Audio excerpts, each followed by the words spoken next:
오늘부터 긍정 마인드를 갖추기 위해 긍정 심리학 강의를 시작해 보도록 하겠습니다. 13개의 강의로 진행될 예정입니다. 제가 심리학과에서 배운 내용을 토대로 15분가량 짧게 진행하겠습니다. 오늘은 긍정 심리학이 무엇인지 먼저 소개해 드릴까 합니다. 대한민국 헌법 10조에도 있는 것처럼 모든 국민은 인간으로서의 존엄과 가치를 가지며 행복을 추구할 권리를 가집니다. 이것은 우리가 기본적으로 보장받을 권리입니다. 고대부터 현대에 이르기까지 수많은 철학자나 종교인들은 나름대로 행복론을 제시해 왔는데요. 학문적인 접근은 아직 이루어진 바가 없습니다. 여기서 우리는 심리학이라는 사명을 한번 살펴보겠습니다. 제2차 세계대전 이전의 심리학은 정신장애를 치료하는 것은 물론이고 탁월한 재능과 천재성을 발견하여 육성하는 일, 그리고 모든 사람들이 좀 더 행복한 삶을 살도록 돕는 일 또한 실천적 사명으로 보았습니다. 그러나 세계대전을 겪으면서 심리학은 정신장애를 치료하는 것으로 국한되어 갑니다. 부적응적인 행동에 대한 연구의 수는 행복과 성숙에 대한 연구의 수보다 17배가량 높은 것으로 보고되는데요. 이와 같이 심리학은 인간의 어두운 측면을 다루는 학문 분야로 전락하게 됩니다. 심리학을 배운다고 하면 정신장애, 부적응 행동, 이상심리 같이 인간의 부정적 측면에 관심을 가지는 사람으로 보는 시각이 많습니다. 인간의 긍정적 측면을 탐구하고 육성하는 중요한 사명을 망각한 채 반쪽짜리 심리학으로 전락하게 된 셈이죠. 나쁜 것은 좋은 것보다 강하게 인식이 됩니다. 나쁜 이야기로 소문이 나면 치명타를 받기도 합니다. 또한 행복은 찾아와도 금방 달아나는 것 같지만 불행은 한번 찾아오면 잘 떠나가지 않는 것 같다고 합니다. 이러한 특성을 알고 나쁜 것이나 불행에 오래 머물지 않는 우리가 되면 좋겠습니다. 한국인의 행복 지표를 보면요. 세계 10위권의 경제 강국이지만 OECD 국가 중 자살률이 1위, 이혼율이 2위, 1인당 알코올 소비량이 최상위권, 행복지수 중하위권에 속합니다. 다들 한국에서 살기 어렵다고들 하는데요. 사실 우리나라만큼 치안이 잘 된 나라가 없고 복지도 우수합니다. 어디에 초점을 두느냐에 따라 이렇게 관점이 달라집니다. 심리학은 인간의 불행과 비극에 대한 학문만이 아니라 행복과 웰빙에 대한 학문이기도 함을 알아야 되겠습니다.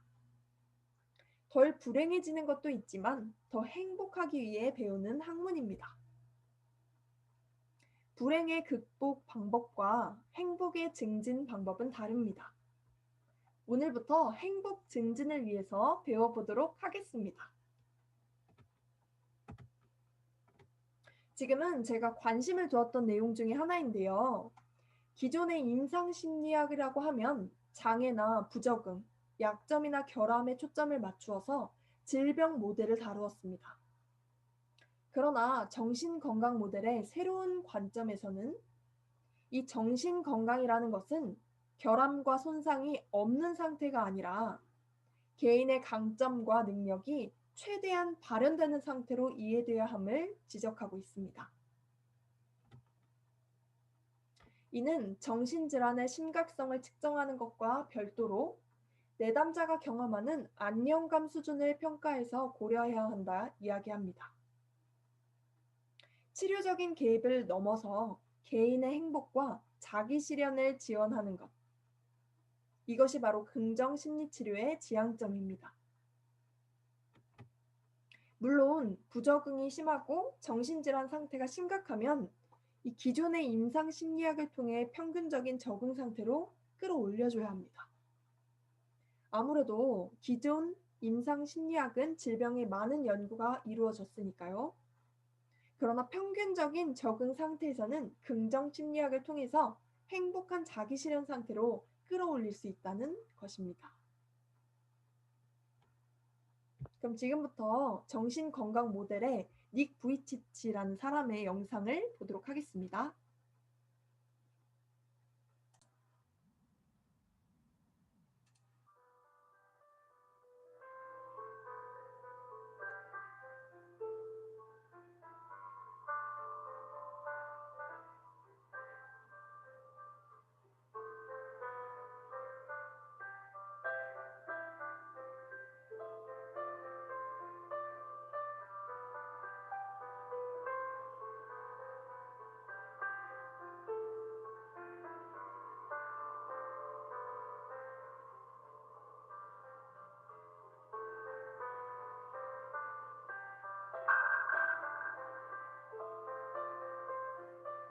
They didn't want me to feel sorry for myself. They wanted me to be like everybody else, and so they treated me like everybody else. And I realized more and more as I grew up that the way that I saw myself, that's how everybody else saw me. So, poor guy. But now that I wasn't feeling sorry for myself,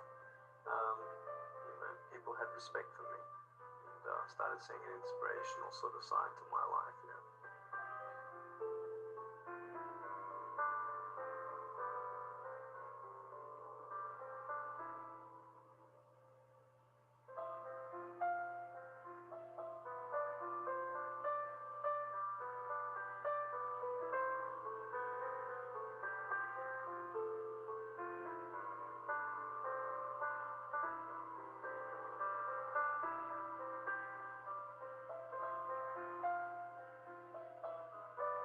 But I tell you, there are some times in life where you fall down. You feel like you don't have the strength to get back up. If I fail, I try again and again and again. But I just want you to know that it's not the end. You see, I will try 100 times to get up, and if I fail 100 times,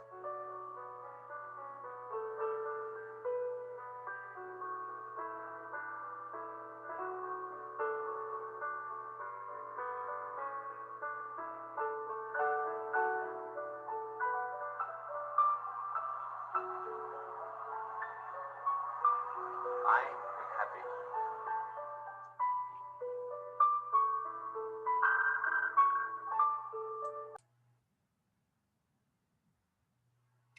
네, 감동이네요. 또 다른 모델을 한번 볼게요. 세계적인 당구 스타였던 자넷리가 척추 측만증 환자가 되었습니다. 이때 한 말인데요. 내가 내 모습을 선택하지는 않았지만 어떤 태도를 취할지는 나의 몫이다. 어려움에 처했을 때 자신감을 잃지 않고 다시 일어나 걸을 것인지 아니면 평생 자신을 위로하면서 살 것인지를 스스로 선택해야 한다. 어떤 상황에서도 그 사람의 생각과 마음가짐 그리고 태도가 얼마나 중요한지 볼 수 있는 정신건강 모델의 사례였습니다.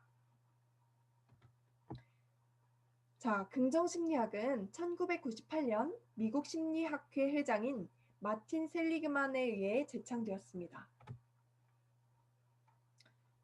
지금부터 잠깐 세 가지 문항으로 자가 진단을 해볼까요?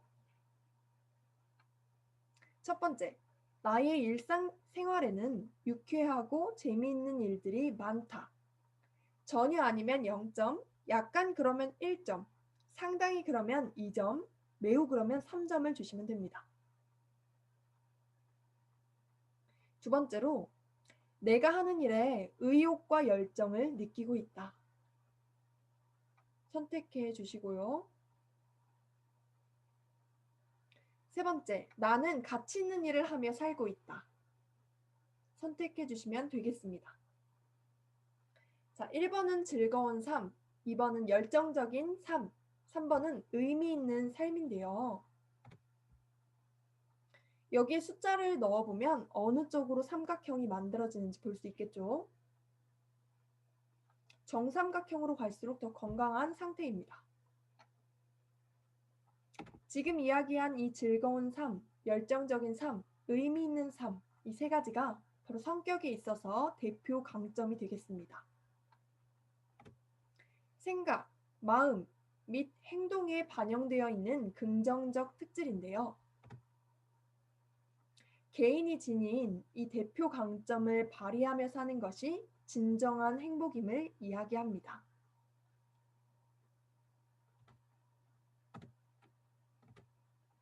네, 긍정 심리학은요, 인간의 긍정적인 심리적 측면을 과학적으로 연구하고 인간의 행복과 성장을 지원하는 학문입니다. 인간이 나타낼 수 있는 최선의 기능 상태에 대한 과학적 연구를 하면서 심리학 이론, 연구 방법론, 그리고 개입 방법론을 사용하였습니다. 이 긍정 심리학의 연구 주제로는 세 가지로 나뉘어질 수 있는데요. 첫 번째는 긍정 상태, 긍정 특질, 그리고 긍정 기관입니다. 긍정 상태에는 안락주의적 행복관, 삶을 긍정적으로 느끼는 상태, 주관적인 안정감, 삶의 만족도, 삶의 질, 긍정 정서를 연구 주제로 들 수 있고요. 긍정 특질에는 인간의 삶을 행복하고 의미 있게 만드는 긍정적 성품과 강점은 무엇이 있는가? 혹은 삶의 고난과 역경을 극복하게 하는 긍정적 성품과 강점은 무엇이 있는가? 또는 인간의 위대함, 아름다움, 고귀함, 재능과 능력, 자기 실현을 연구 주제로 둘 수 있습니다. 긍정 기관에는요, 긍정 심리학의 궁극적인 목적은 개인의 행복을 촉진하는 사회를 구현하는 것입니다. 구성원의 행복과 자기 실현을 촉진하는 긍정 조직을 연구하고 창출해 나가는 것, 긍정 조직학, 긍정 리더십 등을 연구 주제로 둘 수 있습니다. 대학원에서 논문을 쓰게 되면 이런 항목에서 연구 주제를 세밀하게 정의 나가겠죠. 인간이 행복을 누리며 사는 데 있어 대표 강점이 되는 것은 앞서 말한 바와 같이 즐거운 삶, 열정적인 삶, 의미 있는 삶이라고 했는데요. 긍정 심리학에서 이야기하는 진정한 행복은 개인의 강점을 발견하고 개발하여 일, 사랑, 자녀 양육, 여가 활동이라는 삶의 현장에서 활용함으로써 실현된다 말합니다.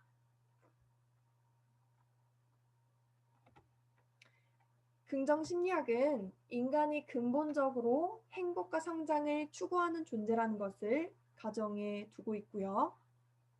긍정 정서와 부정 정서가 서로 독립적이라는 것을 중시하고 지속적인 행복감 속에서 성장과 자기 실현을 이루는 삶을 지향하는 학문입니다. 여기서 간과해서 안 되는 점은 이 긍정 심리학이 인간의 부정적인 측면을 부인하지 않는다는 것입니다. 부정적인 측면을 제거하고 개선하는 노력의 소중함을 부정하지 않습니다. 다만 행복하고 만족스러운 삶을 추구하는 욕구를 더 중요하게 여긴다는 점을 이야기하고 넘어가겠습니다. 자, 오늘은 이렇게 긍정 심리학에 대해 처음으로 개괄해 보았는데요. 재밌으셨나요? 도움이 되셨나요? 다음 강의는 행복에 대해서 다룰 건데요. 쾌락적인 행복과 자기 실현적인 행복으로 구분해 보기도 하고요. 나에게 있는 긍정 정서와 부정 정서가 무엇이 있는지 살펴보고 자신의 삶의 만족도도 평가해 보겠습니다. 또한 행복 경험과 불행 경험을 어떻게 다루면 좋을지에 대해서도 이야기하니 꼭 들어봐 주시길 바랍니다. 앞으로도 재미있고 유익한 강의가 되도록 하겠습니다. 들어주셔서 감사합니다.